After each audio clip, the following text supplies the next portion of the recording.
people, and I want to just say that, I announced I was coming over here and I said, I love those Republicans, and I meant it. I said, except for maybe a couple I don't love. But the people in this room, I don't know if those couple are here, I don't know, I don't care if they're here or not. But we love you, and you've done an amazing job. You love the country, you're doing what's right for the country. And I want to wish everybody a Happy New Year, the most successful House Republican majority in decades, and we did it with not a big majority, right? That was not a big majority, but it's a unified majority, and it's people that know what it takes to make America great again. So together we had 12 months of unprecedented success in 2025, and now we're going to make history and break records with the epic midterm victory that we're going to pull off. It just doesn't seem to happen for people that win the presidency.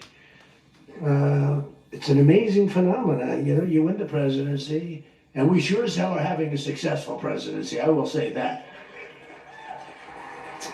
But even if it's a successful presidency, there's been nothing like what we're doing. We had a very good day 2 days ago, too. But even if it's successful, they don't win. I don't know what it is. There's something psychological, like you vote against. You can win by a lot. We won every swing state. We won the popular vote by millions. We won everything. But they say that when you win the presidency, you lose the midterm. So you're all brilliant people. Most of you are in this business longer than me. That makes me smarter than you. Because look where I am, right? No, it doesn't.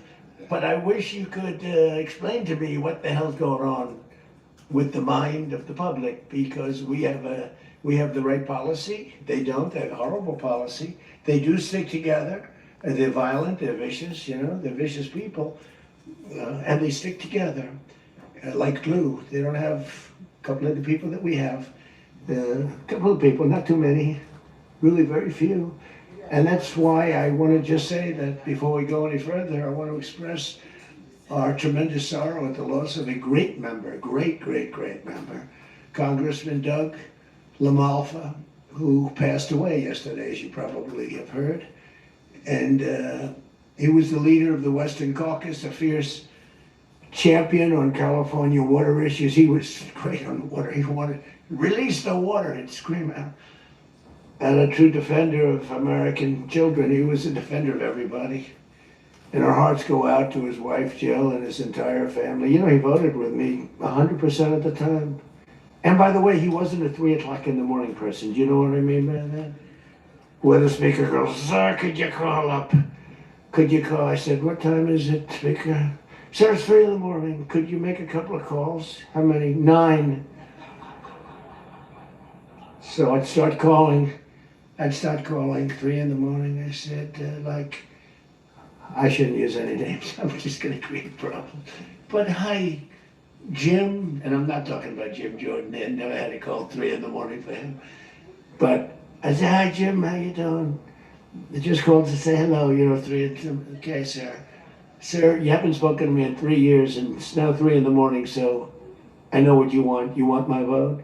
And usually almost always they give it. But they wanted to be called. And with Doug, I never had a call. He was with us right from the beginning. I love those guys. I must say I probably love them the best, the guys that I don't have to call. They know we're doing the right thing. I have a couple that are going to be with us all the way, but they just want the call. They want love. They need love. They're more insecure than most of you. It's true. No, most of you are secure people. They're all laughing. Now, most of you are secure people.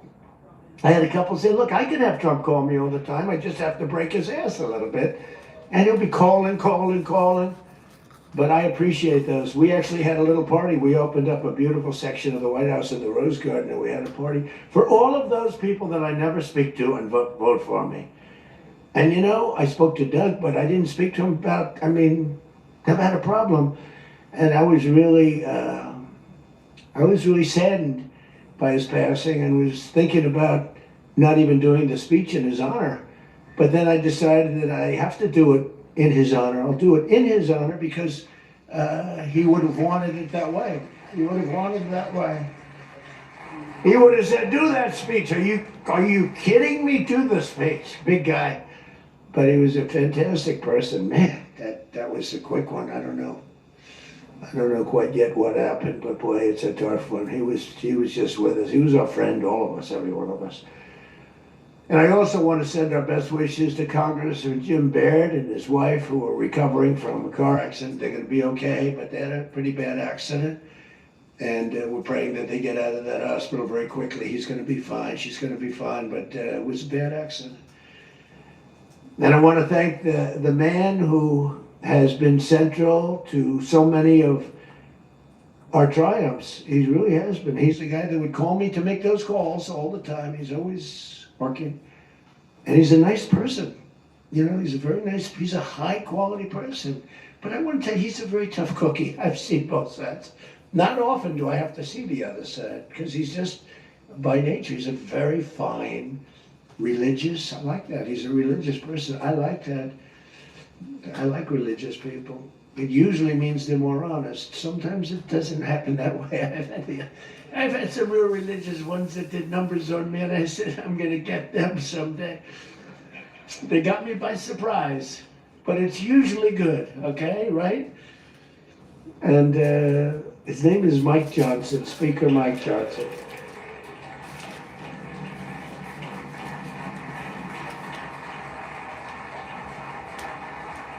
Yeah. He has my complete and total endorsement. Stand up, Speaker. So, you know, but it is true. A lot of times they'll say, I wish Mike were tougher. He's tough as anybody in the room, actually. But it can't be tough when you have a majority of 3. And now, sadly, a little bit less than that. I mean, a little bit less than that, maybe. But you can't be Trump. You can't, I want you. You know, you make 10 enemies, 20 enemies. That's the end of that, right? Everybody loves him. I would say there's one person he's given up on. I mean, I think he just gave up on this guy. He's so bad. He never votes for us. But no matter how good, he won't vote for us. There's a sickness there. You know, there's something wrong. You can have the greatest bill, the greatest for the country. Forget about for Republicans. Great for the country. I'm a no vote. We don't even bother calling him at 3 in the morning, do we? Huh? But I want to thank another guy who's as tough as they come, because he went through something that none of us have gone through.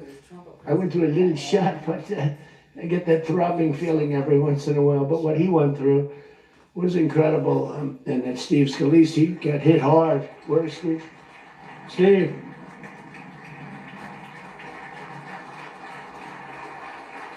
He's a tough cookie. He was dead. I went to the hospital. His wife was crying so much. She was a mess. Oh, yeah, she loves you. That's the only thing I learned about Steve, that he has a wife who loves him. Because I've gone to hospitals where guys are in bad shape and the wife couldn't care less. She's waiting. She's looking for the next guy. Who's the next guy down the pike?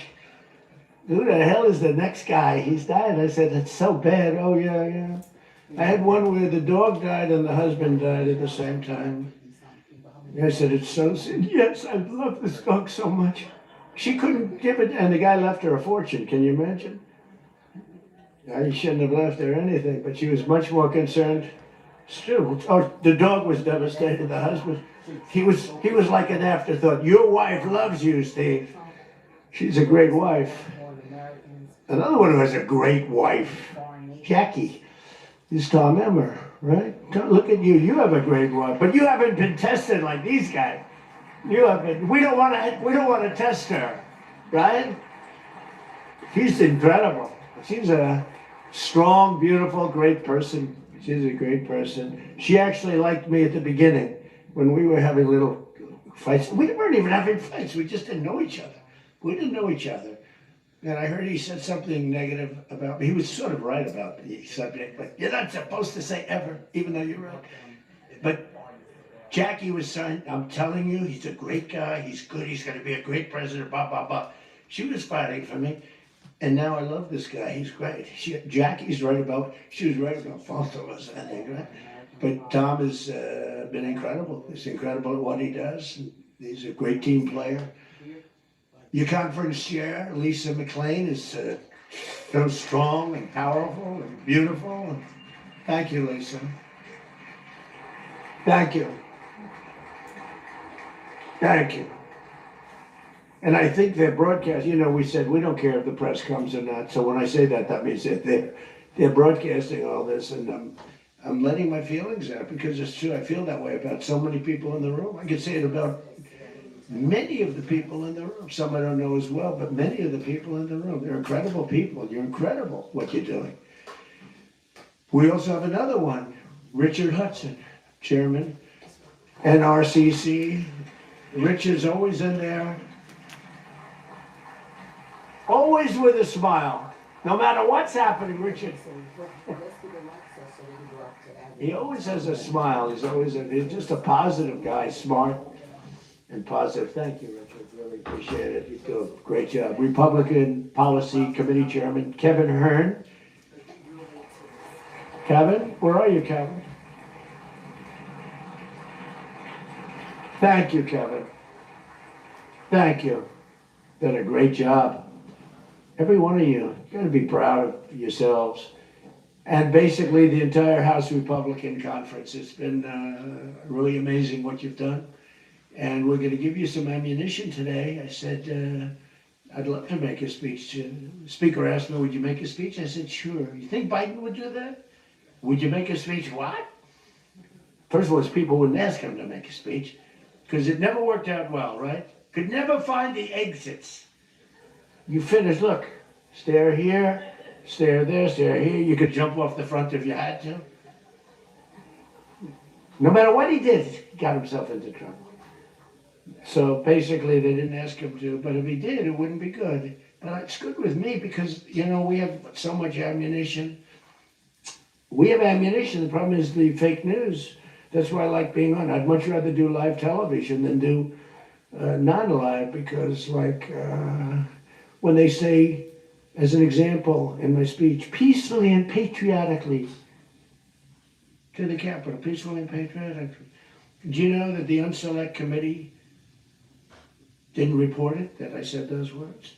Do you know that the news never reported the words walk or march peacefully and patriotically to the Capitol? Do you know they never reported it? It's a scandal.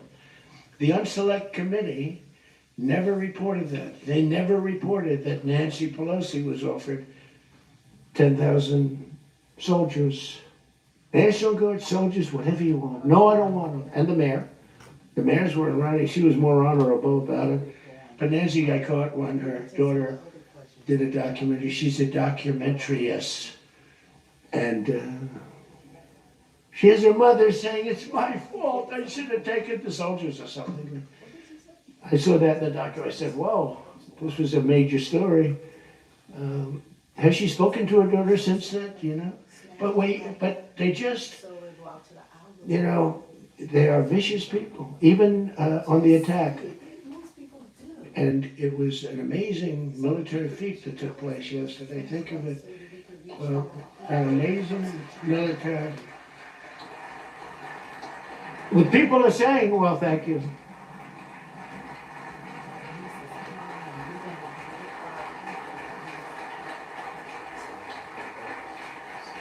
People are saying it goes down with one of the most incredible. It was so complex. 152 airplanes, many. Talk about boots on the ground. We had a lot of boots on the ground. But it was amazing. And think of it, nobody was killed. And on the other side, a lot of people were killed. Unfortunately, I say that, soldiers. Cubans, mostly Cubans, but many killed. And they knew we were coming, and they were protected, and our guys weren't. Our guys are jumping out of helicopters, and you're not protected, and they were. But it was so brilliant. The electricity for almost the entire country was, boom, turned off.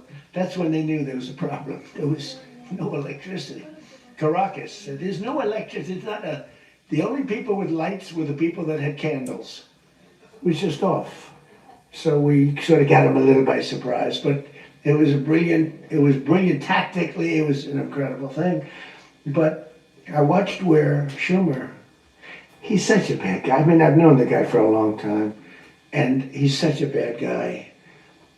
You know, at some point they should say, you know, you did a great job. Thank you. Congratulations. Wouldn't it be good? I would say that if they did a good job, their philosophies are so different. But if they did a good job, I'd be happy for the country. They've been after this guy for years and years and years. And, you know, he's a violent guy. He gets up there and he tries to imitate my dance a little bit. But he's a violent guy. And he's killed millions of people. He's tortured. They have a torture chamber in the middle of Caracas that they're closing up. But he's tortured people. And now what they do, the radical left, they actually have people, and it's hard to get them. They're all paid people. Most of these people are paid. You know they're paid when they have brand new, beautiful printed signs by like the highest quality printer. And you have a woman, free Maduro. And the sign is before we even did the attack. You know, free Maduro. Why do you want him freed? I don't know, but he should be free. Oh, she reads the sign. What does that say? It says free. Well, that's what I believe. And you know, you see the sign, it's like, Lisa, we should all have quality signage like that. The one thing I want their sign maker. The guy is great. He does beautiful signage. You know, the old days was better when they used to write out their own sign, wasn't it? They'd make a sign in the basement. They'd have an old broken board holding up a sign and it's made with a magic marker, sloppy as hell, and it meant something. But today when you have that yellow and black, they should use different colors a little bit, but the yellow is a beautiful shade of yellow. No, I want to find out who that is. I want him to work for the Republican campaign. He's much better than our guy, whoever the guy is. But the United States proved once again that we have the most powerful, most lethal, most sophisticated, and most fearsome. It's a fearsome military on planet Earth, and it's not even close. And I've been saying it for a long time. Nobody can take us. Nobody. We don't want to have it. We don't have a discussion, but you read all and you see everything else. Nobody could have done that. Nobody has our weapons. Nobody has the quality of our weapons. The problem is we don't produce them fast enough. We're going to start producing them much faster. We're going to be very tough on the companies. We have the best weapons in the world, but it takes too long to get them, including allies. When allies want to buy them, they have to wait 4 years for a plane, 5 years for a helicopter. We're not letting that happen anymore. We're telling our defense contractors, you're going to start building faster. You know, guy makes... I have a big problem with it. I'm the king. I have sold more Boeings than any human being on earth. They gave me an award, Salesman of the Year. I said, what about Salesman of in the history of Boeing? I've sold more Boeing planes than any man in history by far, probably over 1,000. Over 1,000 planes. I said, that's the good news. But why should they wait 3-4 years to get a plane? They should build them, get them immediately. The F-35s, it takes too long to get them. The Apache helicopter. I mean, I had India coming to me, sir, I've been waiting 5 years. We're changing it. We're changing it. India ordered 68 Apaches, and Prime Minister Modi came to see me. Sir, may I see you, please? Yes, I have a very good relationship with him. He's not that happy with me because, you know, they're paying a lot of tariffs now because they're not doing the oil, but they are. They've now reduced it very substantially, as you know, from Russia. We're getting rich because of tariffs, by the way. I hope everyone understands that. They hate to report. We're going to have over $650 billion poured into our country or coming in shortly because of tariffs. You know, they're finding all of these pockets of money a couple of weeks ago. Sir, we're off by $39 billion. Oh, is that good or bad? Meaning, do we have it or are we short of it? Sir, it's $39 billion that we can't account for. That means we have an extra 39. Yes, sir. I said, well, what are you saying? We just don't know where it came from. I said, check the tariff shelf. Sir, that tariff doesn't start until September. He said, no. It started about a month and a half ago. Check it. Comes back 25 minutes later. Sir, you were right. It came from tariffs. This never happened to us before, where we find plus 39 billion, not million, plus 39 billion that were missing. We've taken in $650 billion or shortcoming, and that's because I'm being nice. If I want to be, and we have national security because of tariffs. And frankly, we have a big Supreme Court case. I hope they do what's good for our country. I hope they do the right thing, where the president has to be able to wheel and deal with tariffs. And now, if you have the right president, it's good. You have the wrong president, if you have the wrong president, nothing's good. Tariffs are the least of your problems. We found that out for 4 years. We had the worst president, did the worst job, they had the worst policy. We have to even run against these people. Now, I won't say cancel the election. They should cancel the election, because the fake news will say, he wants the elections canceled. He's a dictator. They always call me a dictator. Nobody's worse than Obama and the people that surrounded Biden. Not Biden. I don't think it was Biden. He didn't know what the hell was going on, okay? The election was rigged. He had no idea what happened. He still doesn't. The auto pen. And by the way, you want to make a big deal out of the auto pen. The auto pen was your president, because most of the things were signed by auto pen. And you're not allowed to do that. I signed very little. Now I just sign everything because it's just so crazy. But like I had the other day, we elevated a general to 4 stars. I think you should sign that. That's a big deal. A general did a great job, was elevated to 4 stars. And I had the gentleman, and they signed it in front of him, held it up.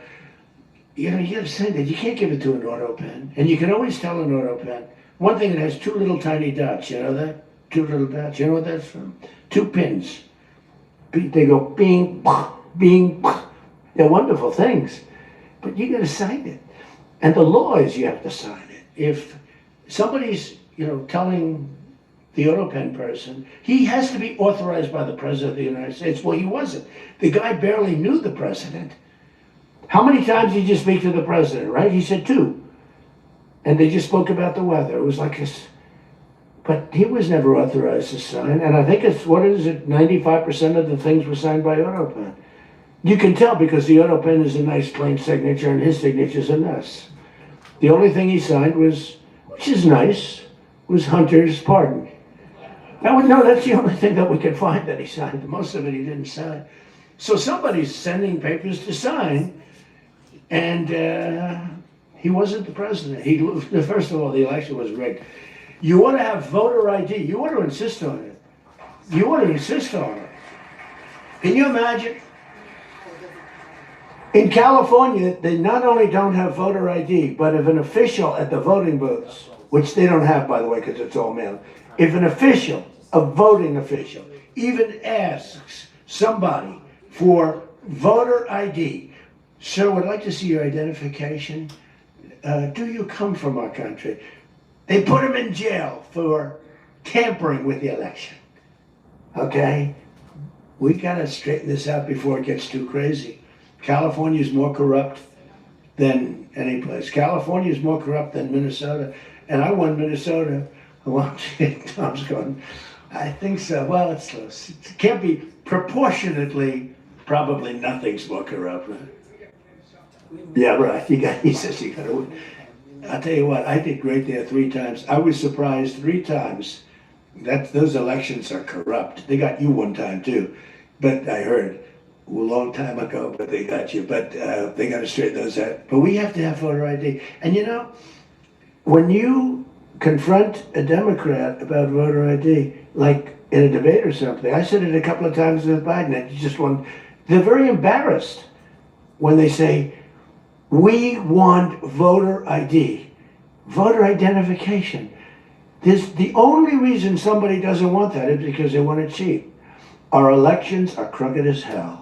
And you can not only win elections over there, and not only win future elections, but you'll win every debate because the public is really angry about it. And you ought to pass the SAFE Act, or whatever you're going to call it. Are we going to SAVE Act or the Save America Act? I think we're going to change the name a little bit. You're going to put that up for a vote?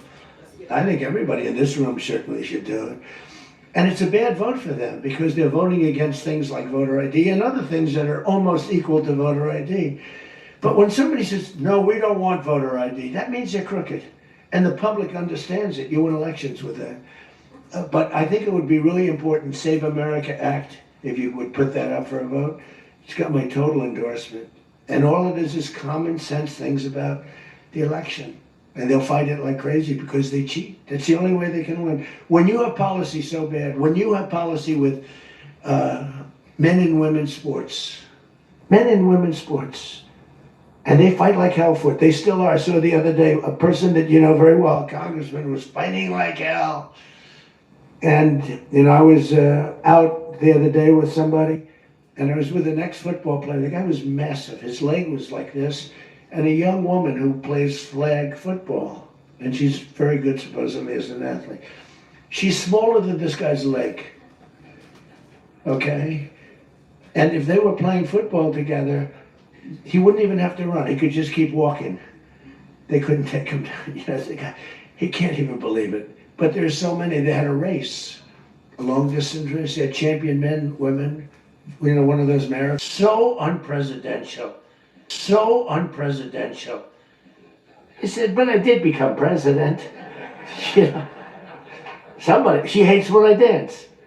I said, everybody wants me to dance. Darling, it's not presidential. She actually said, could you imagine FDR dancing? She said that to me. And I said, there's a long history that perhaps she doesn't know. Because he was an elegant fellow, even as a Democrat, right? He was the attack by Japan, he was quite elegant. But he wouldn't be doing this. But nor would too many others. But she says, darling, please, the weightlifting is terrible. And I have to say this, the dancing they really like. She said they don't like it, they're just being nice to you. I said, that's not right. The place goes crazy. They're screaming, dance, please. But the weightlifting, but no, the girl gets up. And you see, I want to be more, but I have somebody watching. I want to be more effusive. I want to really, When she gets in it, and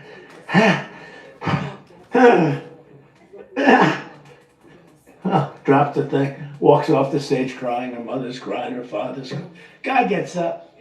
He said, have you lifted before? A little bit. And he walks up, bing. He could have gone ding, ding, ding, ding. I think it was 112 pounds, huh? It's crazy. Or the beautiful boxer, they have boxing now. And then they have a young gentleman who transitioned. He was a very good boxer, but he wanted to be a woman, which is, to each his own. Because they want to be very liberal when it comes to these subjects. I'm trying to get that vote. It's not an easy vote to get. It's very tough for me to get it. But he transitioned, and he transitioned, and the girl was a champion boxer from Italy, remember? She got up, first round, he hit her, boom, with a left. A left, for those, everybody here knows about, but a left, Lisa knows better than anybody, but a left is defense. He goes, boom. She was like, oh my, she walked to the corner, remember? She didn't go down, but she did everything else. But she said, I've never been hit like that before. I don't want to go out again. You can do it. You can do it. Bang. She walked off. She said, he happened to win the gold medal, that young woman. He won the gold medal. There were two transition people. They both won gold medals. The whole thing is ridiculous. You have policy on your side. They don't have policy on your side. Right? You have policy. And I saw this guy fighting like hell. The swimming records is ridiculous when you look at the swimming, any records.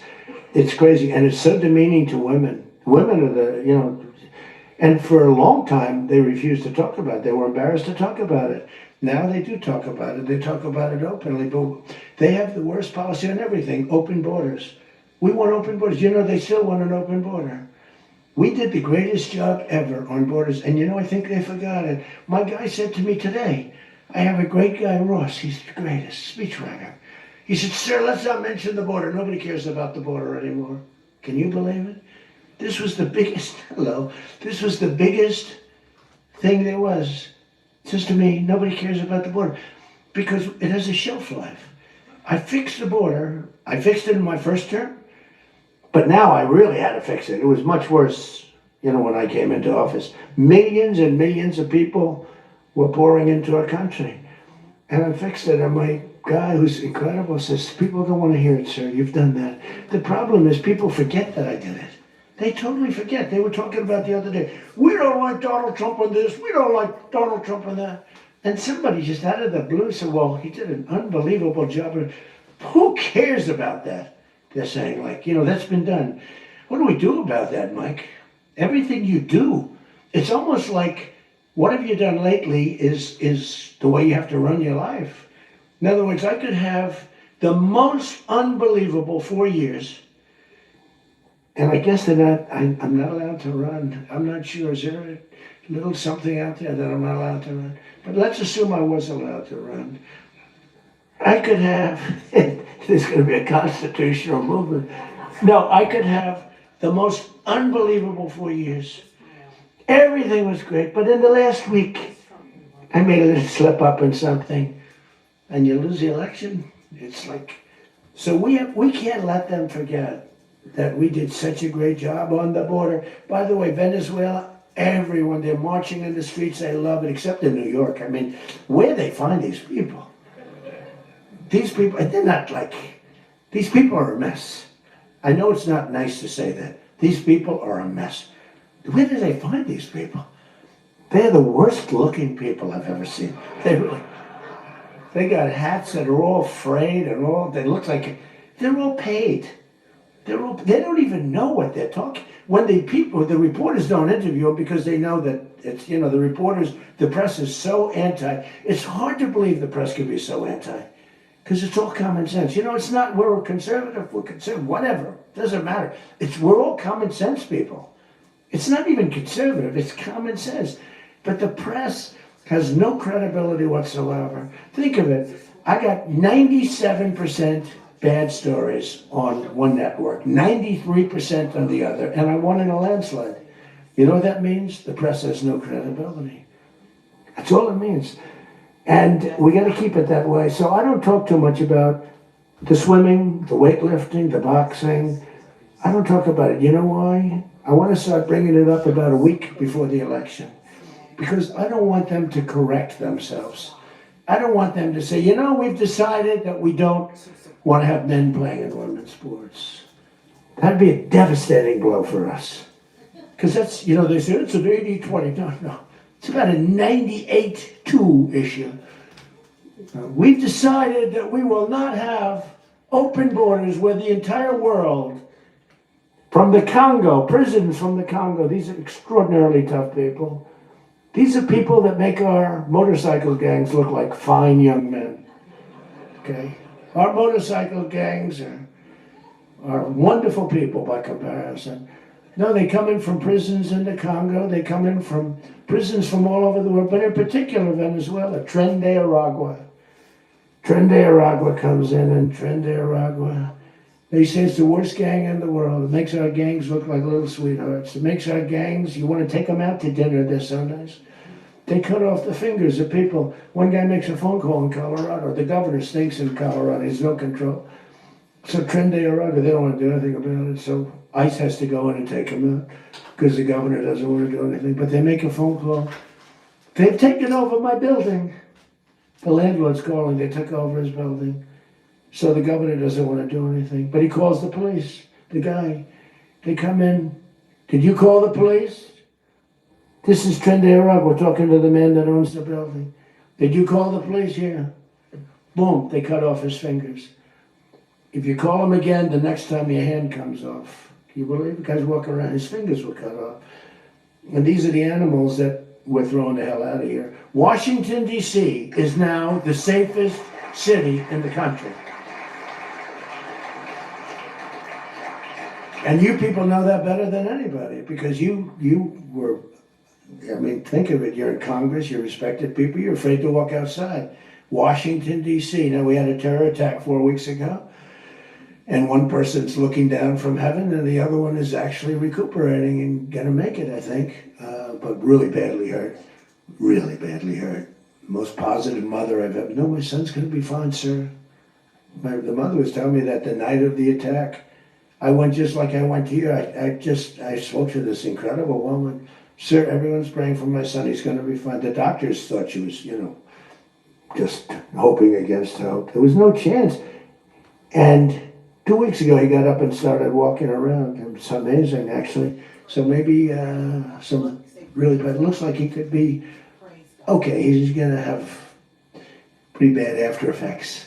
But that was a terrorist attack on people that are doing a great job. And it could have been anywhere. But we haven't had a murder. We would have, on average, 2 murders a week in Washington. I don't even like talking about it. Two murders a week in Washington, D.C. We haven't had one in 7 months. People can walk out now. You can walk down with your wife down to the restaurants, which are booming, by the way. I mean, if you go back to before I got in, and we did a pretty good job 4 years ago, but it was never this, in my first term. So when we were, during the first term, we were pretty good, but, it wasn't like that big of an issue. It became a big issue because people were being mugged all over the place. We had a couple of people working in the White House that were killed. We had one guy waiting for his wife in a car. They said, "Get out of your car." He said, "Well, I'm waiting for my wife." They blew his head off. The wife is walking up to the car. Animals. And then they get angry when I say, "They're animals." Nancy goes, "They're not animals, they're human beings." No, they're not. This is another thing. That's a 98-2 issue also. No, they're animals, and we've taken them out. We've took out over 2,000 people, brought them back to their countries from where they came, or they're in prison now in Washington. Because it's not just like, you have to take the bad ones out. 2%, 3% of the population causes 90% of the crime. Think of it. 2% of the population in Washington, D.C. causes 90% of the crime. So when you get rid of the 2%, we took out over 2,000 people, got them out of the country or in prison.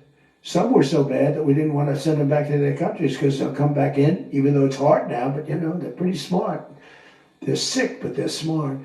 But you're now living in one of the safest cities in the country. It's a great thing. You can walk to the restaurants. Restaurants are booming. New restaurants are open. They were all closing. You wouldn't have had a restaurant. And I don't know about you, but to me, those soldiers standing there look so good.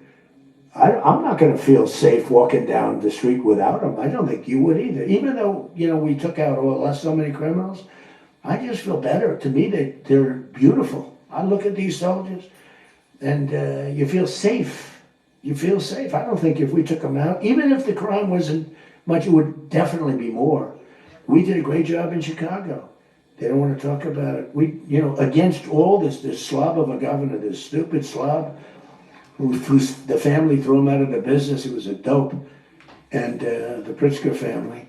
But they threw him out of the business, and the mayor, he's a low IQ person, extremely low IQ. We should give everybody, like, these competency tests, right? The cognitive, they call it cognitive. I'm the only president that went for cognitive. I think every president and vice president should be forced to take cognitive exams, mental tests, like, are they intelligent? Wouldn't it be nice? Do you think Walz could pass a cognitive test, as an example? Do you think Kamala could? I don't think Gavin could. He's got a good line of crap, but other than that, he couldn't pass. I mean, here's a guy who didn't want to have water coming down from the Pacific Northwest. Why? They have a little tiny fish, this big, it's a little tiny fish, not doing well. You know why? No water. They're sending water. It's too much. It's killing the fish, so they cut it off. And then they have 25,000 houses burned down. They don't know why. No, I think, I believe in it. I'm the only one that took a cognitive test. I do, it's the worst. If I don't do a medical exam, because I've had times where I went longer, because I'm busy. If I don't do a medical exam, they say, Trump's not doing an exam. There must be something wrong with him. If I do the exam, they say, why did he do this? Why did he do this part of an exam? He did too much. There's something wrong with him. Do you remember there was a period, Mike, where I had 32 days in a row I did one press conference, 2, 3, sometimes 4. I do them behind the desk. Just do it. I do press conferences. but I do many press conferences. So in 32 days, and then one day, just one day, this is 32 days in a row. It must be some kind of a crazy record. Then one day, do you remember I didn't do one? Because I took Kai, my very brilliant golfer, beautiful young lady who swings the club so beautifully. She's a great scratch golfer and loves playing. Grandpa, would you take me to play golf? So I ran, I play golf in like record. I play speed golf. It's better that way. You know the expression? Miss it quick. No, I play speed golf, but I'm a good golfer. Everybody does. Anybody that I've beaten in this group. But I love to play golf, but I don't get to play much. But I took off 2 hours, and the press couldn't find me. But they knew I was there because they follow me. And I was getting, are you okay? Guys are calling me up. Some of the guys in this room. Sir, are you okay? Yeah, what's the problem? There's a report, sir, that you're no longer with us. Remember that? No. The report was that I don't want to use the D word. It's such a horrible word. Dead. I don't like it. There's a report, sir, that you're no longer with us. I said, well, I just did a 280-yard drive. This isn't bad. And, it's one of the, and it took me a couple of weeks to get that one straightened out. The new one is they did a report in the fake news New York Times where I worked this day from early in the morning till late in the evening, but we don't give out a full schedule. It's like who the hell wants to give out a schedule to these people? But it's all work. And this, in particular, this day was brutal. I never got to leave the seat. You couldn't do anything. It was just one after another after another. And this went on from early in the morning till late in the evening. And my people gave out a report. He had lunch. They show a report, lunch with somebody. And they did a story. Donald Trump is slowing down. He only had lunch. And then he went back up. And I said, oh, that's malfeasance, right? No, it's terrible. I was actually more angry with my people than I was with the New York Times. But they wrote a story. And it takes you a period of time to recover from these hits. And it's almost no matter what you do, but you have to keep a positive eye. But we have a fake press. We did a thing that's so incredible on medicine that nobody has ever done it. Reducing favored nations, most favored nations, we reduced the cost of medicine at levels that have never even been dreamt of before. We should win the elections on just that thing if we did nothing else and went home, go home. We did favored nations where we're bringing down the price of a pill. As an example, in London, the pill sells for $10. In New York, it sells for $130. That's 13 times as much. Most favored is, I want to pay what the lowest nation in the world is paying. Everybody knew about it, but nobody had the guts or the stamina to do it, or the respect from other nations, but I do. And then you also had to get the drug companies. The drug companies were not easy, but they were much easier compared to the other nations. So the other nations used to tell the drug companies, we're not going to pay more. They kept it for years the same price. Everything, we just kept going up, up, up. And finally I had the drug companies and I said, listen, fellas, you can't do this. Can't do it anymore. I'm not going to let it. We're going to do it, and you're not going to do it. And I did things to them that were brutal, but I really found out it was the nations that were so tough. So when France was told that the pill will go from $10 to $30, it's a big increase, right? But it's not really. And that ours would come down from $12 or $13 down to $30. So theirs would go from 10 to 20 or 30, and ours would go from $13 down to, meaning $130 down to 20 or 30. So it's a huge drop for us. Now, depending on the way you calculate it, it could be thousands of percent down. It could also be 90% and 80%. You know, there's two ways of calculating. I don't know if you know. They said Donald Trump exaggerated. Now, there are two ways of calculating it. But calculate it at 80, 90%. But the other way is more accurate, like 900%, because that's what it really is. But there are two ways, but use the be generous, 90%. There hasn't been a reduction in 28 years, except for the 1 year where I got it down 1/4%, and I had a news conference. I was so proud of myself. The drug prices, prescription drugs, are going to be down by thousands of points. Thousands. On that one item, you should win this election. The New York Times barely wrote about it. The other papers barely wrote about it. Nobody even knows that the drug prices. Now, people will say, you don't mind if I don't read this crazy teleprompter, do you? Because, do you mind? Because I have, it's called standard. But these things are so important because you guys got to get elected. Because if you don't get elected, we have a country that's going to go to hell. So we can't play games. Ladies and gentlemen, the sun will rise tomorrow, and when it rises, we don't need this bullshit.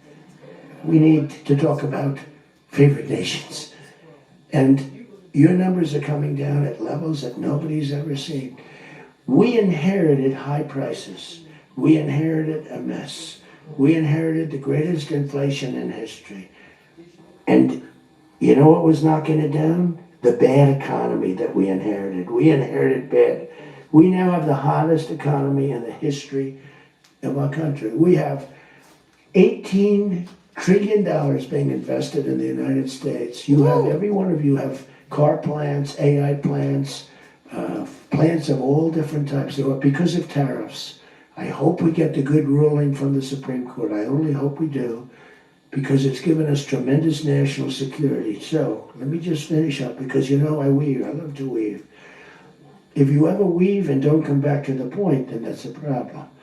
Then you say, but when you weave and you go here and boom, boom, boom, always coming back, then you're in good shape.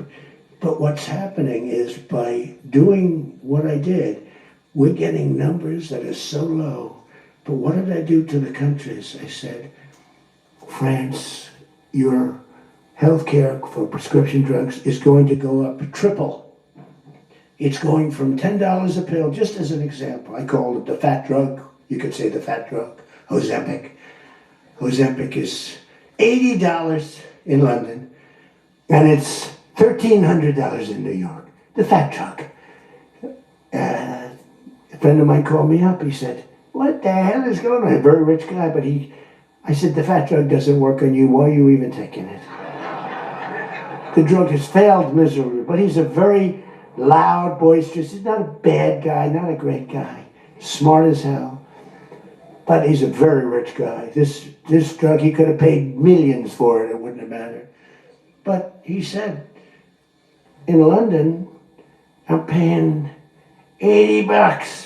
In New York, I'm paying like many times more than that. What the hell is that? That's because of what's happened. Because the nations held us back.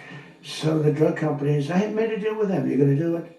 They said, whatever the nations agreed to. The nations were a bigger problem than the drug companies. So I said, you tell me they'll never agree, sir.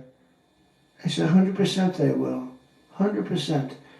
They said, sir, the smartest guys, Eli Lilly, Merck, Pfizer, all genius. They're all making numbers you wouldn't believe.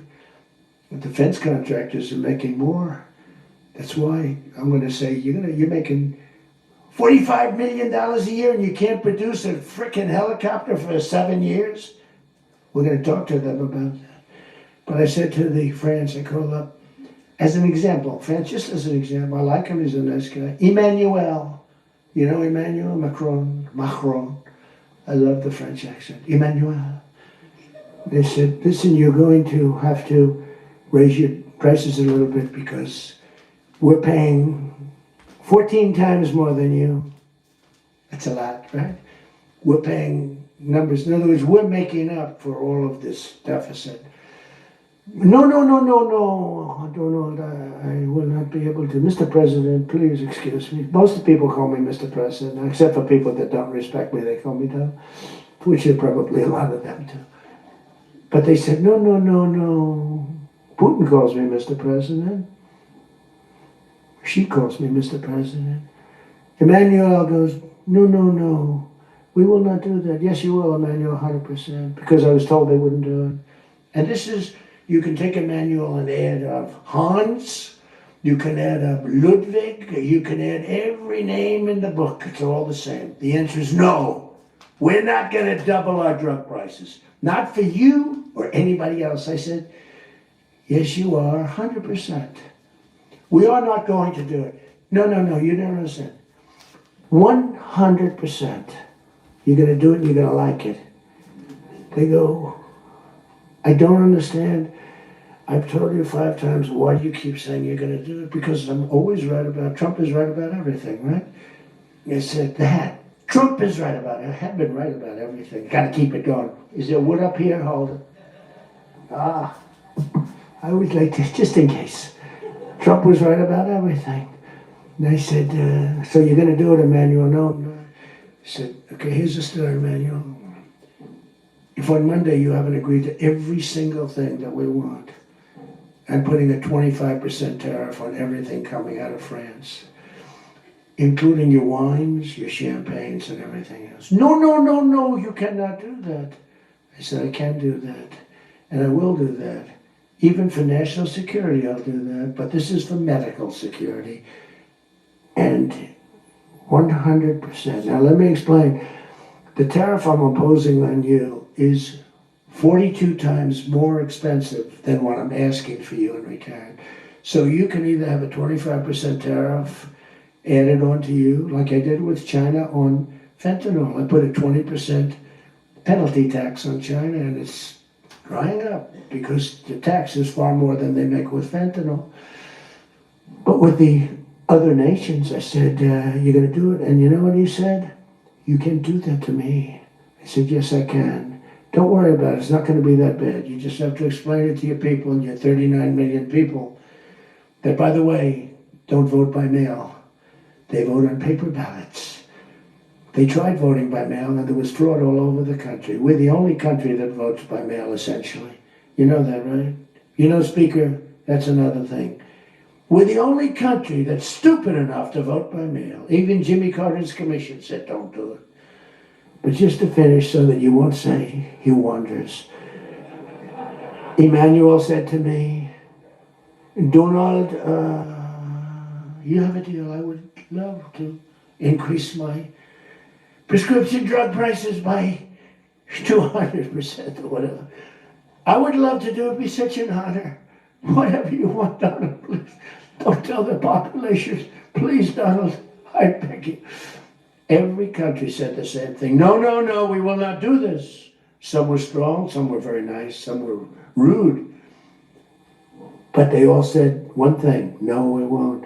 And within, I'd say on average, 3.2 minutes, they were all saying, we would be honored to quadruple our drug prices.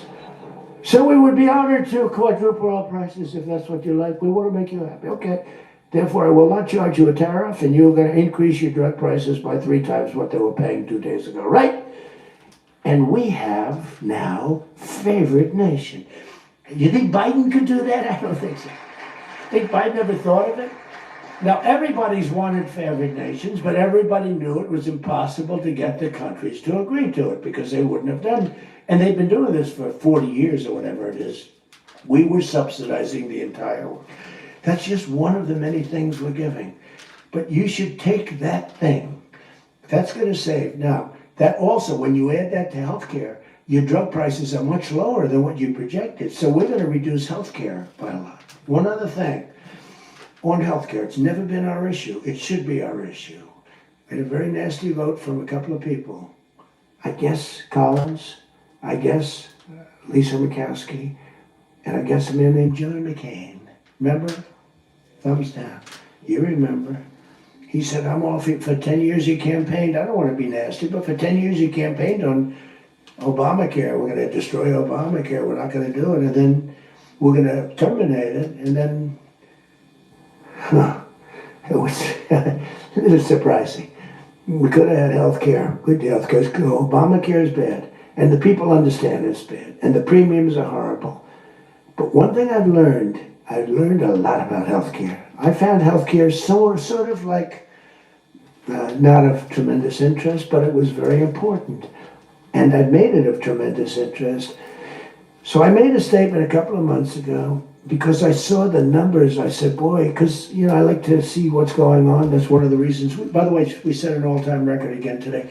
We have the highest stock market in the history of our country by far, every single month. That's another thing you should count. They like to demean that. The Democrats, well, that doesn't mean anything. That's just, no. That means jobs, and it means 401ks, because a lot of people have 401ks. And they have, hello, best lawyer in the room, the best, have 401ks, and they have 401ks like, I had a young policeman, I told this story twice, but it was the same thing. This was a recent case. I had the case years ago, because I had a great economy. We had the greatest economy in history during my first term. My first term was a tremendous success. But again, nobody wants to talk about that. We rebuilt our military. We did things that nobody could have done. We did a great job. This term is blowing it away. It's blowing every term. There's never been a president that had a year like this, especially a starting year. And we should win based on that too, all things.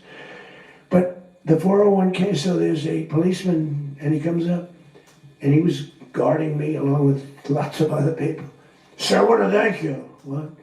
My wife thinks I am the worst investor in the world.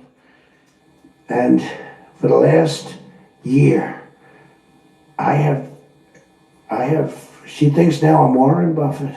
She said, you're smarter than Warren Buffett. You're a better investor than Mr. Warren Buffett, sir. I said, how's your 401k? It's doubled. It's going up.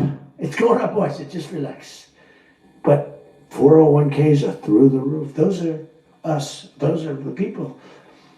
We have the highest stock market in history. 47 days out of 11 months. We have just a piece of the last month left for the first year. 47 days out of 11 months, we hit a new record. Well, we hit one last night. We hit another one today, I understand. But we hit one last night, a new record, brand new record. All exchanges, not just, Dow is up, but all of them. We have another record, that's the 47th time in 11 months that we've hit an all-time high. And the future, because we have more money coming into our country than any country has ever had by far. The record was about $3 trillion many years ago by China. We've got $18 trillion pouring into our country. You know why? Because of tariffs. Because if they build a factory, they don't have to pay any tariff. But if they make it in another country and they send it in, they have a very big tariff to pay. So they can't pay that tariff. So what they do is they come in and they're building. But by the way, this is what China did to us for many years. It's just reversing it. Other than we have a great product. We were losing our product now. Tell you what, if I had lost this election, if you had Kamala, it's the same thing, Joe and Kamala, I call them equals. If you had Kamala come in, I believe that our country would have been Venezuela on steroids. I used to say that during the campaign. If I don't win, we're going to have Venezuela. So we have 18 trillion coming in. I think we could. Trillion is not even thinkable. That's all investment. That's building factories. That's building plants. You know how many car factories we have? Half of you guys are having car factories where you are. Louisiana is doing great. Georgia, right next to you, is doing great. Hello. Nice guy. All nice people. Actually, in this room, I can't see it. Is there anybody I'm supposed to dislike in this room? I think that a couple of people maybe didn't show up. There's only one that I really dislike. The same person that Mike gave up on, because there's something wrong with him. He's a sick person. But there's only one really. The others, you just have to understand them. They have some problems too.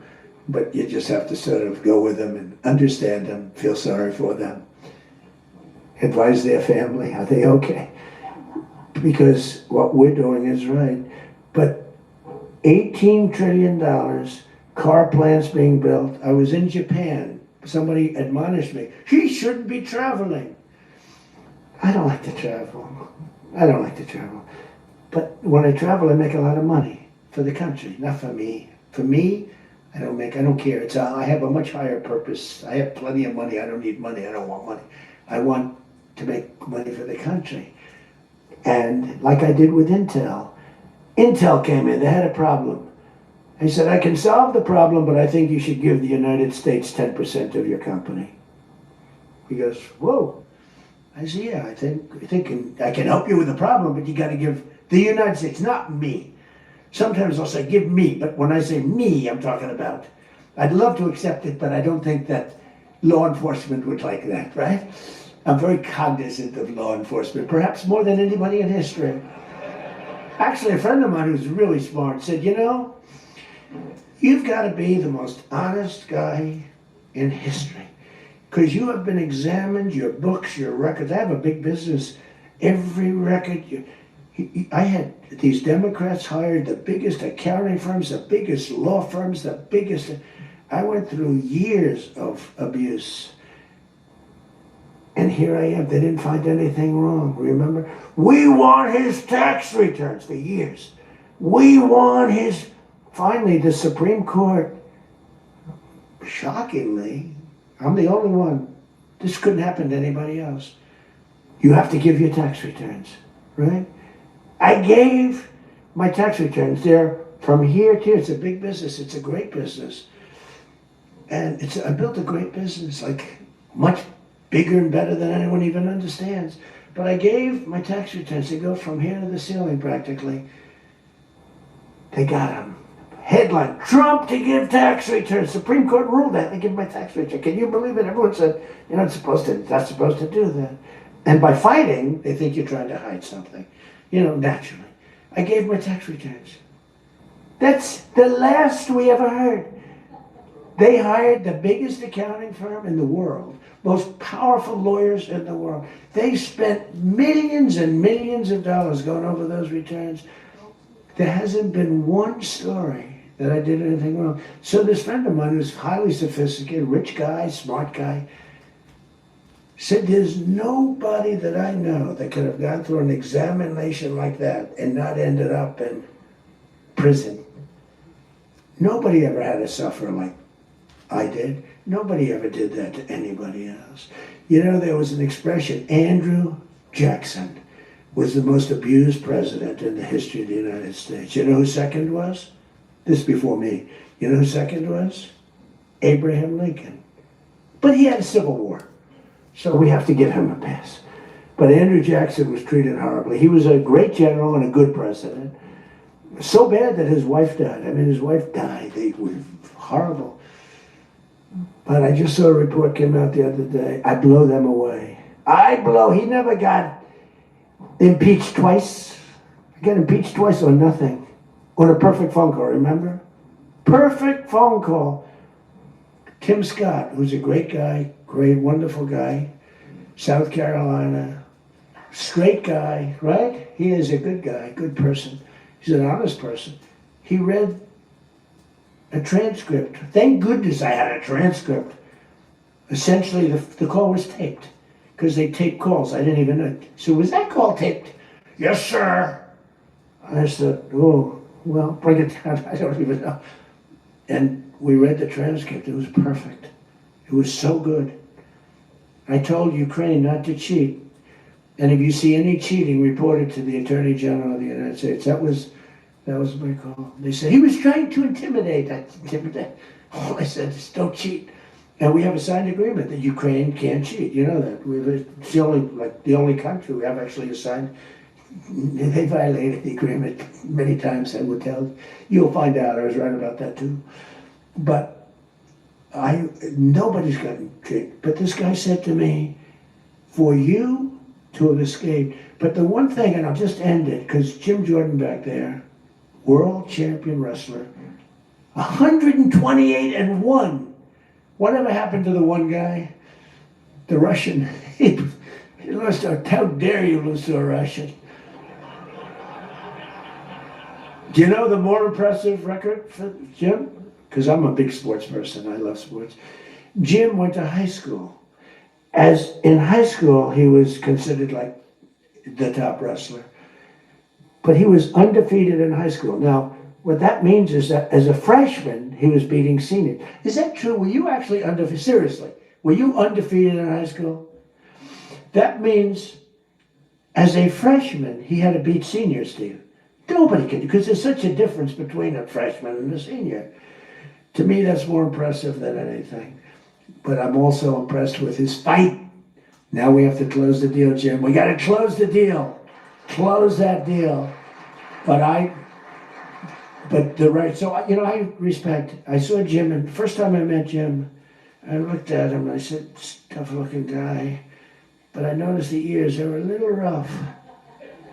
They were a little bit of a rough. Some people would say a little cauliflower on that ear. They said, Jim, have you wrestled before? Yes, I did. Where? Was it Ohio State? Something like, he was an All-American at Ohio State. I said, yeah, I could sort of tell. I look at the ears and I can sort of tell. But have you had plastic surgery on your ears, Jim, now? Because they look better now than they did the first time. They've healed over the years. They've healed. Actually, now you're wrestling with probably much tougher people, the radical left lunatics, right? But anyway, so I just want to leave it by this. I want to say that you are great people. We have all of the policy. We have wonderful, just stay together. We got a few people that make life very difficult. They don't have that. I used to say they don't have a Mitt Romney in their midst. I mean, Mitt Romney was very difficult. You know, he was almost like, for them, it was on the Senate side. But we have a couple of people that are really bad. I mean, they're bad, but maybe they'll straighten out. Maybe somebody in the room can sit them down and straighten them out, because what we're doing is the right thing for the country. We're not Republican or Democrat. We're doing the right thing for the country. If you look at what we're trying to solve the healthcare problem. We're trying to get better healthcare at a lower price. I mean, that's a good thing, right? And the one thing I learned, and just in concluding, and I said it like a month and a half ago, and it was the number one thing in the country. Even the fake news covered it. They tried to put a negative spin on it, of course. I said, I read a story about insurance companies making a fortune. A fortune. Their stocks were up 1,700%. Who invested recently in a stock that's up 17? And that's because the money that they're getting from Obamacare is massive. And the government generally. That means they're making a fortune. And as soon as that, because I have a natural, I don't want to say it again, but I have a natural business instinct. I do. I've always done things. I've done some things that people said you're crazy and I made a lot of money with. I've done a lot of things that were good. I have an instinct, right? Somebody said, he's got the best political instincts of any politician in 150 years. I said, no, I don't. I really don't believe I do. I think I have good instincts. I have common sense. But they said that it was a very complimentary statement, but I don't believe that's necessarily right. But I do have good policy. I have good common sense. And maybe they wheel that into instincts. And I did become president, so it can't be that bad. And I never did it before. Don't forget, I read a politician telling me very strongly, they said, sir, I've run for office 20 times and I've won 17. And I know what I'm talking about. This was at the very beginning of my first time. I said, well, I've only run once and I won, but I won for president. He said, you got me on that one. He's actually sitting in this room right now, that son of a gun. He knows who I'm talking about. He was giving me a hard time, but he's turned out to be a decent person. Not the best in the room, but a decent person. He's not my favorite in the room, but he's decent. But we have one thing that's really strong. Uh-oh, it's a fake news. Pulitzer Prize, right there, Pulitzer Prize. He got one for the bullet. He had the bullet, but he got, how many Pulitzer Prizes? 3 Pulitzer Prizes, and all talented guys. These are great guys. I don't like the people back there as well. These are the ones that take the pictures. Make me look thin for a change, Doug. You're making me look a little bit heavy. I'm not happy about it. But one thing I did see and find out in the last 2 months, when you tell the people that we want the money to be paid to the people so the people can buy their own health insurance and health care, it's like, and I just said it, and I said it because I read a story on the front page of a certain paper that I don't even mention because it's so stupid paper, it's so bad, it's got so far off the Wall Street Journal, I don't mention it. I refuse to tell you that it's the Wall Street Journal. They've lost their way. This is not the Wall Street Journal of old. But I read a story on the Wall Street Journal, and it said that the insurance companies are making so much money. They weren't demeaning them or anything, and I guess as an investor, you're happy. When I read that, I said, wait a minute, they're making that kind of money, and they're making it because of stupid politicians, I hate to say, that we allow them to make it. If you guys can get in a room, because, we don't have that as one of our issues. It's the only thing they have. They're lousy at it. They came up with Obamacare. We tried to fight it. We almost had it won, but we didn't get 3 votes. We should have gotten them. But here's, you want to turn this thing, you work on favored nations, you work on borders, you work on all of the things that we talked about, but now you take the healthcare issue away from them, and they want to fight it. You know why? They're all owned by the insurance companies, and they cannot fight it successfully. There's nothing they can do. That's like almost the voter ID thing. When they try and fight, I watched the guy trying to explain why we shouldn't have voter ID the other day, and the guy was a fool. He looked like an idiot. This is the same kind of an issue.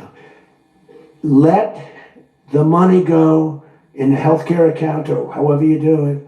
Let the money go directly to the people. Now, you have to be a little flexible on Hyde. You know that. You got to be a little flexible. You got to work something. You got to use ingenuity. You got to work. We're all big fans of everything, but you got to be flexible. You have to have flexibility. I came out with a statement. Let the money go not to the big fat cats and the insurance companies that made 1,700% over the last short period of time. Let the money go directly to the people where they can buy their own health care. And I'm not sure that I've ever said anything that was more impactful. I say a lot of things and have a lot of good ideas. And this was an idea that, the whole world went crazy. The whole country went crazy. The world went crazy with envy. If you can somehow do that, Mr. Speaker, Tom, all of you, Steve, if you can do that, this is going to be your issue. And the other thing is fertilization. They're trying to hit us on fertilization. They were dead on fertilization when I got a call from a very wonderful young senator from Alabama saying they had just lost a case. And the case, I've never been met with such scorn. Friends of hers were just going crazy. And I said, explain the issue to me. And it was on IVF, the fertilization. A judge ruled against and said all fertilization places have to be closed down, like immediately. It would have been a disaster. And fortunately, I picked it up, and we owned the issue. But now I understand they're trying to make a case on fertilization. You can't let them do that. Very important issue. All of these issues are very important issues. But you can own healthcare. Figure it out. Let the money go directly to the people. It goes in a healthcare account. There are numerous things you can do. But you have to let no money for the insurance companies. You're not going to meet with the insurance companies. I said, I'm going to meet with them. Because I met with the prescription drug companies, and that's when I found out what was going on with the fact that we were paying 10 and 13 or 14 times more money than Europe and other places. I learned that at the meeting. Now I'm going to meet with them in a few days. I'm meeting with them all, 14 companies. I'm meeting with them all. I'm also meeting with oil companies. Let's go. You know what that's about. We've got a lot of oil to drill, which is going to bring down oil prices even further. But if you can come up with health care, remember this, where the money goes to the people, you have just owned, they can't fight it.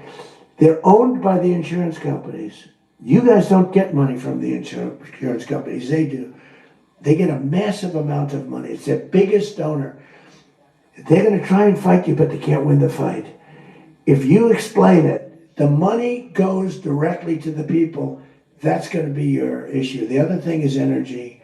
Your energy prices have come so far down since that president. And nobody wants to, I saw on television, energy prices are down 3%. No, they're not down 3%. They were $3.50 and $4. It's now $1.99 a gallon in many stations, and it's going down further. And that's like a massive tax cut. And that's the other thing, tax cuts. No tax on tips, no tax on Social Security, no tax on overtime. Now think of this, no tax on tips, no tax for seniors on Social Security, no tax on overtime. You're allowed to deduct if you buy a car and you take out a loan on the car. For the first time ever, middle-income people, all people can deduct, but they never got a deduction before like this. It's only for rich people, they got them. They have so many deductions. You're allowed to deduct the interest against your taxes. Nobody thought it was possible.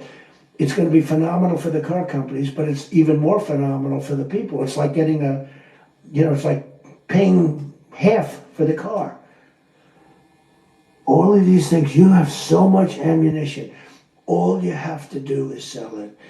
Taxes. But the one thing they know about the taxes, I call it the Great Big Beautiful Bill. I think it's even better. But the Great Big Beautiful Bill is just that. There are so many goodies in the bill, you have to get the word out. Because the people in the back of the room won't do it. That's why I love live television. Because sometimes they'll turn the camera off. But they're embarrassed when they do that. If we're going too strong and doing too well, if the lights go off, you know you're doing well. If the lights are on, you got yourself a problem, okay? I see that little red light. That light goes on. If that light, that's bad, isn't it? If that light goes off, you know that you're doing a good job because you're fighting the Democrats and you're fighting the fake news. And it's amazing that they can be so stupid. And they don't have credibility anymore, and you can beat them. I mean, it's the old thing that, never fight the news, but you have no choice because it's almost like they become radicalized. But you are fighting the news, but you can beat them. That's why I'm standing here. I mean, I had Kamala.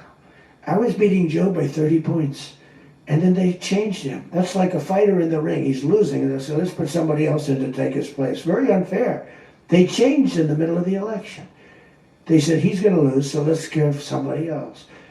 And fortunately, she was just as bad as him. Probably slightly, I don't know. Would you say as bad or worse? Close, pretty close. But it took 6 weeks. There was a honeymoon period, 6 weeks. It took 6 weeks to find out that she didn't have what it takes. But you got to win the midterms. Because if we don't win the midterms, it's just going to be, they'll find a reason to impeach me. I'll get impeached. We don't impeach them, you know why? Because they're meaner than we are. We should have impeached Joe Biden for 100 different things. They are mean and smart. But fortunately for you, they have horrible policy. They can be smart as can be. But when they want open borders, when they want, as I said, men and women's sports, when they want transgender for everyone, bring your kids in, we're going to change the sex of your child. Just send them our way. In some cases, like in Minnesota, they don't even tell the parents, is that right? And nobody believes it when I say that. I think we have 6 states. Nobody, am I correct? Okay, Tom Emmer said yes, so. But it's true. When the kid comes back, they keep the kid. They operate on the kid. They don't tell the parents. It's not believable. We have great, solid, common sense policy. They have horrendous policy. What they do, is they stick together. They never have a no vote. They impeached me. I never knew I was going to be impeached. I get a phone call, you just got impeached. I said, what does that mean? It took them 10 minutes. They impeached the president, who did a damn good job. I rebuilt our military, Space Force, I got everything. I did a lot. They impeached me for nothing, twice, for nothing. Fortunately, you were on our side and we were unanimous. And the second time, the few people in this little group, like Rice and this, they're all gone. Every one of them is gone, except one that we're going to sort of let ride with. Some guy that has a state that you might as well just let him ride. But think of it, everyone's gone. Everyone's gone. It makes me feel so good. I don't want to feel vicious, but I'm so happy that everyone. And they're seriously gone too. They lost in landslides. This guy named Rice, he lost by 48 points. Right? Remember him? Oh, no, there he is. What a job you did, Mr. Fry. Congressman Fry. I looked around for somebody. It's true, this was a good choice. We made some bad choices too, because you have to do it. I said, who the hell can run against this guy Rice? It was a Trump plus 40 district. They had riots around his house that night. You know, he voted, I vote to impeach. And that night they had riots. So they said, who the hell? Just give me somebody. A warm body. And then, no, it has to be a living, breathing person. And then if I could get a genius, it would be good. And we got a guy who is so good. He's been, I think, are you happy with him? I think so. Stand up, bro. He's great. I said, where does he come from? He's like a senator, state senator or something. I said, all right. I spoke to him one time. I said, you're accepted. But little did I realize how good he was. You did a great job. You've done a great job, and the people love him. So he has done a great job. I just want to say this. I haven't read one word on this thing. Who the hell else could do this? And I think I gave you something. It's just a roadmap. And it's a roadmap to victory. You have so many good nuggets. You have to use them. If you can sell them, we're going to win. Because we've won 2 races in like 50 years. It's, for whatever reason, I don't know why, but just don't fight it. It doesn't make sense. They've been 2, and they were unusual circumstances. So whether it's a Republican or Democrat, whoever wins the presidency, the other party wins the midterm, and it doesn't make sense because we've had the most successful year probably in the history. They say, and now you add what happened essentially yesterday, we've had the most successful first year of any president in history. And it should be a positive. And make it a positive. So with that, I leave you. I do. And I started by saying I love you all, and I'll end by saying I love you. You're amazing people. What you do for this country is incredible. And thank you all very much. Thank you. Thank you. God bless America. Well, that's our president, you guys. So let's look at the poll. And Happy New Year's. This is the first time I think we've been on since the New Year's. My name is Cindy. If you have never been to this channel, and we said, do you support Trump's tough stance on Venezuela? So 51% said yes, and 48% said no. And we had 2,896 votes. So it's almost even. Like the country is divided. It's like half said that they support it and half say that they don't. But when you look at the news, I don't know much about Venezuela. I never lived there and I've never visited there. But the people are literally rejoicing in the streets. So some of the Venezuelans, they said like a few million have left since he had been in office. And like United States had hit their economy really hard. We put all these sanctions on them, and as far as the people, they have been really struggling. Like they had some of the highest interest rates, I think, in the world. So they left and went to Colombia. They went all different parts of the world. They even came some here to America. So a lot of them want to go back home. So by removing President Maduro, I don't know much about him and his wife and their reign, but I know he's been in office for 25 years. And sometimes you need a change. Sometimes you need somebody else in power. And sometimes people get complacent when they have all the power. Maybe they stop listening to the people. But I don't know. The United States went in and they kidnapped their president. And now he's facing charges, and his wife, here in the United States of America. Now, there were some people that were injured, but none of our soldiers died. I think that some of his bodyguards, they lost their lives. So I don't know, like half supported. Like I know there's a lot of Democrats, especially in New York. I know AOC and different people, and Madani, he's against the takeover of Venezuela. The person that's acting as president right now, she was going against Trump, and now I guess she's now going along because I know her arm been twisted by now. But the United States is claiming that we are now in charge of Venezuela, and Trump is looking at other places, like he's talking about Mexico, he's talking about the Cubans, and it's like it's a lot that's going on.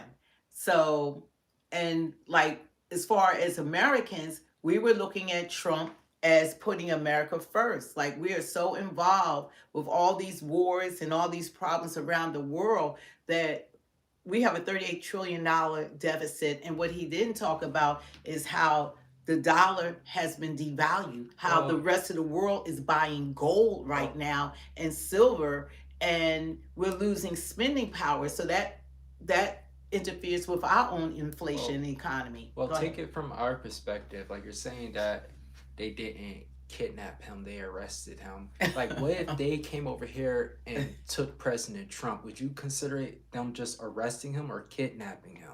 I would say they kidnapped him if it was from our point of view. We would freak out. This country would freak out if they kidnapped Trump. Yeah. Like they came over here. It would not be saying, and then they're going to hold, he's going to go to trial in Venezuela or another country. If Putin kidnapped him. Yeah, But what if Putin had kidnapped, what's his name, Zelensky? Yeah. Like, what would people be saying if Putin had tried the same thing? Or, they arrested Zelensky. Why, like, Putin might say, well, if America can arrest Nicolas Maduro, then we'll go and we'll arrest Zelensky, because they feel like Zelensky is just as much as a dictator. So they say that he's committing crimes in his country. I think we would be at arms. I think the EU and everyone, they would freak out, including the United States, if Putin had made the same move. How isn't it the same thing? It's exactly the same scenario we're saying. What if we went over and took Zelensky? Putin went and took Zelensky. It's the same thing. That wouldn't be considered arresting him. That would be kidnapping him. Well, it's a lot that's going on. I just want us actually to focus on America first, because we got our own problems. If the Republicans do not make a decision about the health care, we're going to have another shutdown. So we already know there's 25 million people that will be kicked off their policies. Premiums have gone up, and we have another deadline. So I don't think that we can afford another shutdown here in America, and we don't want to have sick Americans. We're talking about make America healthy. You can't be healthy if you can't go to the doctor. That nothing is more important than your health. There's no money on this earth that's more important than your health. Your health is everything. You can't even enjoy life if you're not healthy. So I think even this is a new year, we need to think about our health. Go to the gym. You can't go to the gym. Take 10 minutes exercise at home. Eat properly. Get away from all the processed foods. Eat organic if you are able to, if you can afford it. But if not, still buy fruits and vegetables and clean them well. So we gotta take care of your health, and then look into finance. Like the dollar bill, he's not talking about how we're printing money. What's actually going on around the world. China, they just shut down. They, selling silver around the world. Like the rest of the world's buying gold and things like that. And hopefully our dollar does not continue to go down in value, and we don't have a recession, or we don't crash, because $38 trillion worth of debt is humongous. But President Trump has a plan. He has a plan. At least he has something.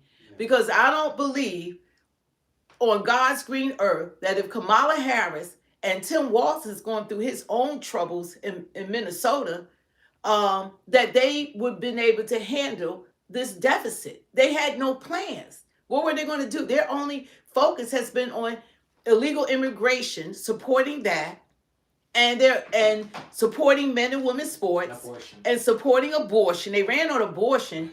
I mean, they were not focused on keeping America healthy, getting all these dyes and stuff out of our foods that's not accepted in other countries. What were they focused on? What world leader was going to listen to Kamala and Tim Walz? No one was going to listen to them because, first of all, they have to respect them. Do you think Putin would have laughed at them and he would have slaughtered Ukraine by now if it wasn't for Trump? I do believe that. How about you just go to AI, a great useful tool we have now, ChatGPT, and ask what has Trump accomplished so far and what is his plan? We don't have to sit up here and repeat everything Trump is saying and what he's doing. Just look it up for yourself.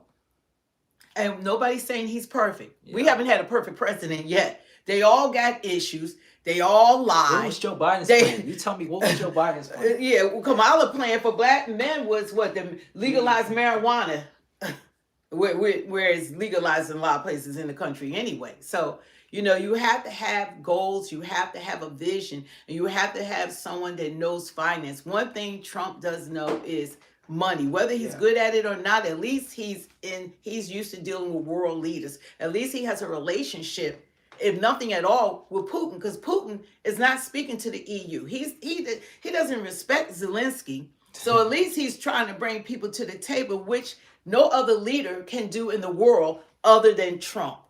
Nobody else can do this. Right now, what's going on in Gaza and all the things that were going on in Rwanda and the Congos and in Nigeria, all these things are going on around the world. He's involved in it. Look what someone said. What? They said Kamala's nationality is whatever group of people she's talking to at the time. So is Biden's. Biden's was the same way. Biden's was saying, he had every ancestor you could think of. Yeah. Whatever they run. She's back to being Indian right now. Trust me on that. You don't hear her running around talking about she's black right now because she's not running. But we have to support those in authority over us, and that don't mean follow them like fools. Just because you voted for Trump, that don't mean you follow him like a fool. God said that you have to, use wisdom. We want what's best for all Americans. Americans have been kicked in the butt so many times. People have used our resources around the world, but when we need help, who comes to help the United States? When we have fires, who's trying to help our fires that we had in California, or our hurricanes that we had in North Carolina, and all the different hurricanes and things that affected Americans? No other nation comes to help us like we have helped the rest of the world. But now we have to focus on ourselves as doing what's best for all Americans, not some. All. Oh, Crystal said, love you, Cindy, for the real talk. Oh, thank you. We have to be one nation under God, and that's the only way we're going to be successful. As long as we have politicians that want to divide us by parties. I'm not divided by parties any longer. I am American. That's it.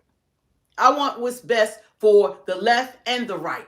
We're one nation under God, and we have to get that memo.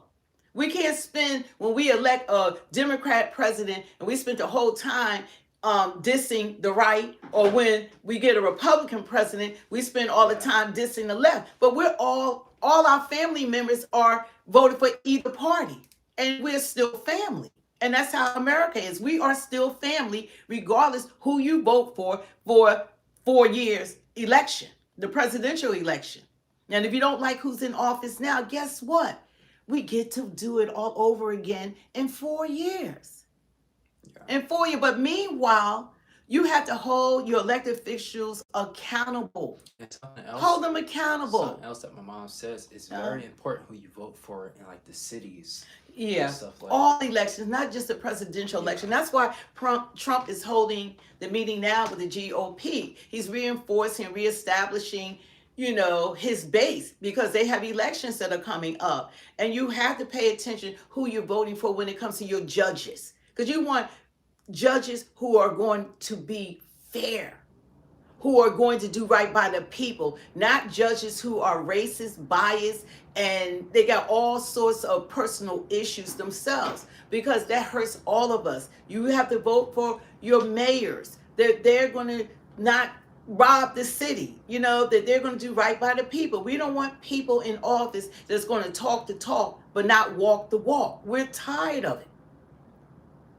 You got to pay attention to who you vote for your school boards. All elections matter. Look at policy. I'm not going to blindly, from this point on, go forward just voting for people straight down ballot. Democrat, straight down ballot. Never looked at who was running. You're supposed to vote for the Democrats. That's all. You're black after all. You're supposed to vote for the Democrats. But what have they done for us? For the black community? Not a damn thing.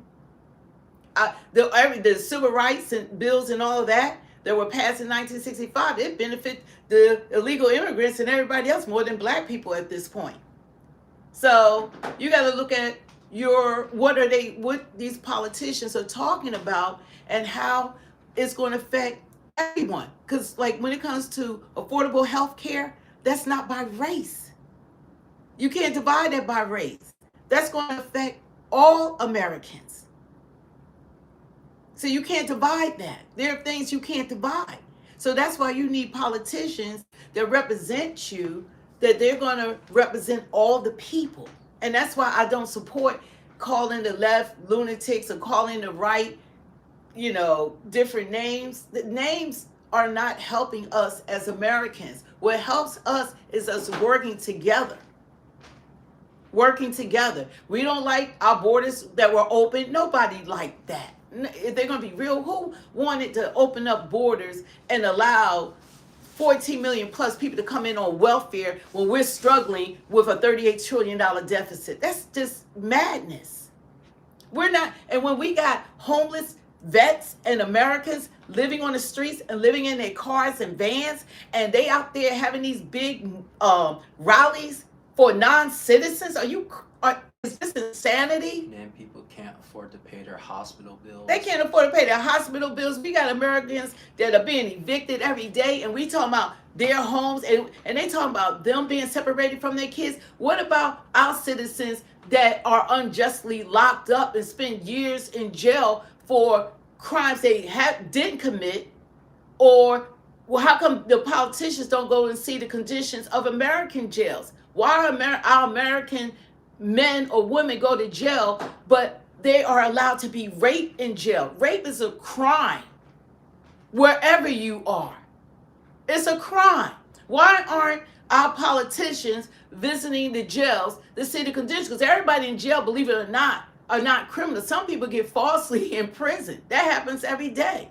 And then we need to rehabilitate, because after they pay their debt to society, they need to have a skill. So when they come back out, they have an opportunity to be a productive citizen. That's what they did in El Salvador. That president, he got to jail for the real criminals, but then he has a whole program that they're learning how to be a medic. They're learning how to be a carpenter. They're learning skills, so when they come out, they're getting educated, getting degrees. They shouldn't just be sitting in jail, wasting away, and then they come out, you're a felon, you're this and that. You got to put in your application, then no one's hiring you. So eventually you're going to steal or mug someone again because you're hungry and you need to eat, and no one will hire you. That doesn't make sense. So it's a lot of things that we need to do here as Americans. And we need to stop stereotyping people. Stop the stereotypes. The news has done a great job for the last 60 years stereotyping black people. I would have thought, and I did think for years, that like we committed all the crimes. Every time a black person supposedly get accused of something, you got this crazy mugshot, they this and that, but then they don't show you all criminals of every race and what they're doing. That's wrong. So they paint a picture that every time something goes on is because DEI, black people, put a black face, even though we didn't benefit from DEI. But all you got to do is let some Americans believe that it benefit black people. That, DEI, that's a DEI. No, it's not. We did not benefit from diversity, equity, and inclusion. We Say didn't the list. we didn't benefit from that. It was white women, and that's why now they're trying to make it difficult. They want to stop because what happened in with the Somalians. Now they want to stop health care for all 50 states. I mean, daycare subsidies from the government. They say they want to actually they want women to go back to being home, particularly white women, and they want to make it difficult for them to work outside the house because they want them to be birthing more babies. This is literally a freaking plan. Can you believe that? Say that again. That they want to, what they're trying to do is now what happened with the daycare, you know how they sick Nick Shirley in there. You know he worked for Turning Point. So that was all set up. They went there. You know, it's crime going on everywhere, every state and every city and every politician. These are facts. So anyway, they pinpointed them. They're after, I guess, Tim Walz or whatever. But what happened there, they made it regurgitate throughout the United States for all citizens, for what was happening there. And they said that if you do look at, which I've never read Project 2025, but they said like 90% of it's done. But white women they want to work outside the home, and well, you need two incomes, so you need your woman to work. Because men aren't making enough money for a woman to sit at home, first of all, with the kids, because it costs, housing costs, electric costs, having a car. People got $1,000 car notes for regular cars, insurance costs, everything costs so much that you need two people working. So I don't know how and then they want the women to be at home so that they're not working outside of the home. So they're trying to take that away. Well, this is crazy. These things are really going on, you guys. For me, my girl's not going to have to work. But Yeah,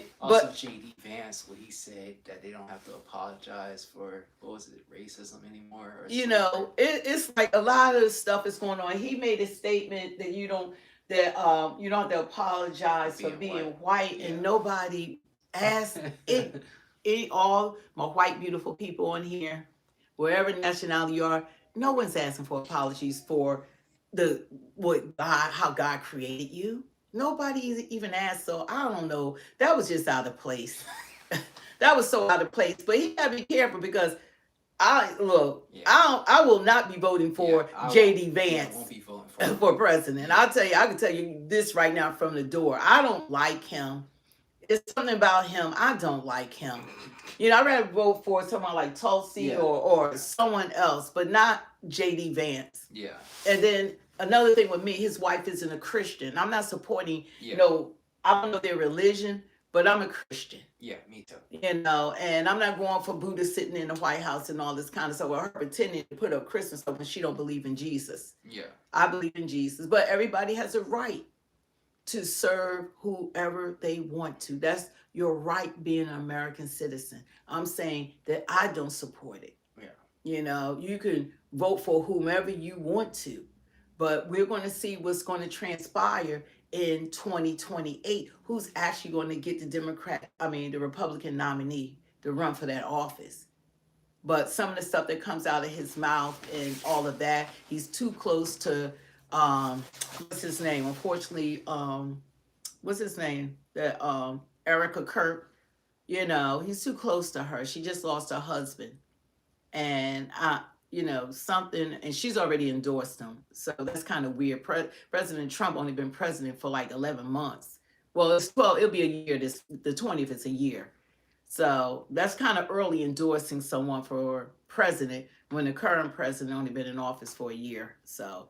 She's Hindu.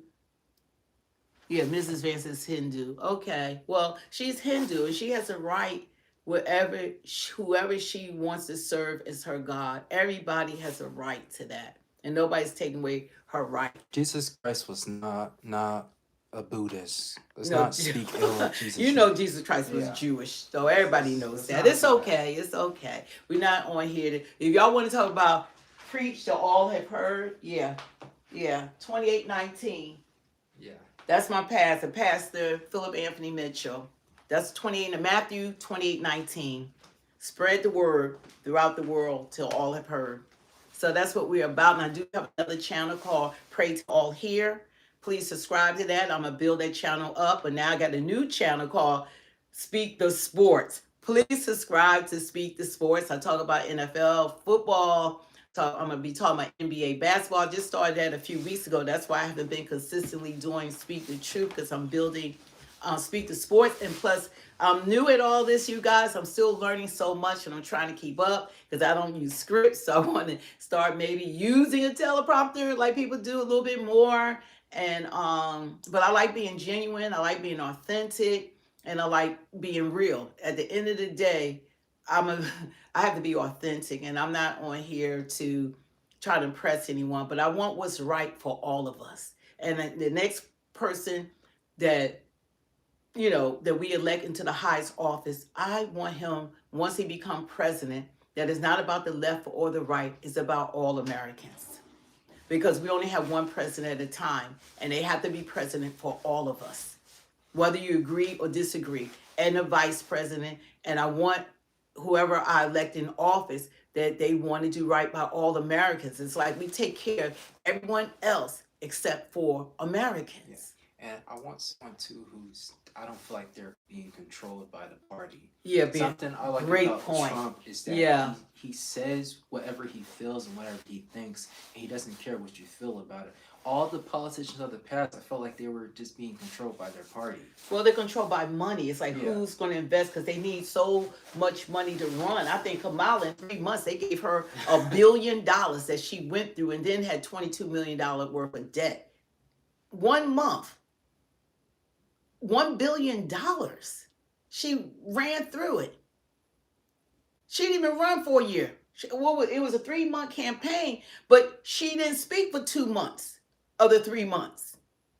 And she still went in the hole for $22 million. How does that happen? That's bad money management right there. You wanted her to be the president when she couldn't handle a campaign. That was the border czar. And was the border czar. And whoever don't believe she was the border czar, it's written in Congress. I think, what was that, the 100, and you got to look it up because I'm not going to quote it. I don't know, it was 119th or whatever, but it's written that she was the border czar. So we got to do better, you guys. But we get ready to jump off of here because I got to go hit the gym. And God bless you guys. Keep God first. Happy New Year's. I hope you're starting your new year well and healthy, and have goals. Say something nice to people. It's easy to be mean. We could go at each other every day, all day. Try doing something for someone else so you could be blessed to be a blessing. And anyway, thanks for joining us. Don't forget to subscribe, hit the notification bell. Please subscribe to Speak the Sports, because you got to have fun in life. I love NFL football. I love basketball, NBA basketball. I love college football. That's my fun channel. And Pray to All here is all about God. So you got to start your day with God, because all your blessings come from God. It's not from man. It's from God. He'll send people to bless you, and y'all been a blessing to me. And hopefully that we can do it in return, that we are a blessing to you guys. But stay true. Just try to be kind a little bit this year.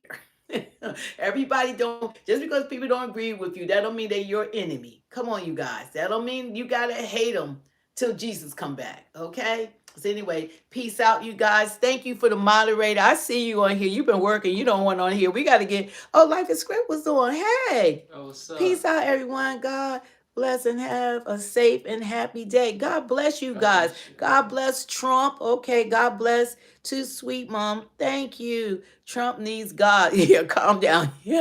We all need God. Okay, love all patriots. Take care. I'm out. Okay, you guys. Thank you so much. Go to work. He's in college. They're on winter break right now. Yeah, he's in college. He's on his winter break. And doing the channel, helping his mom. Yeah, he's working here too. And, of course, he got to work in the house. So anyway, you guys, God bless.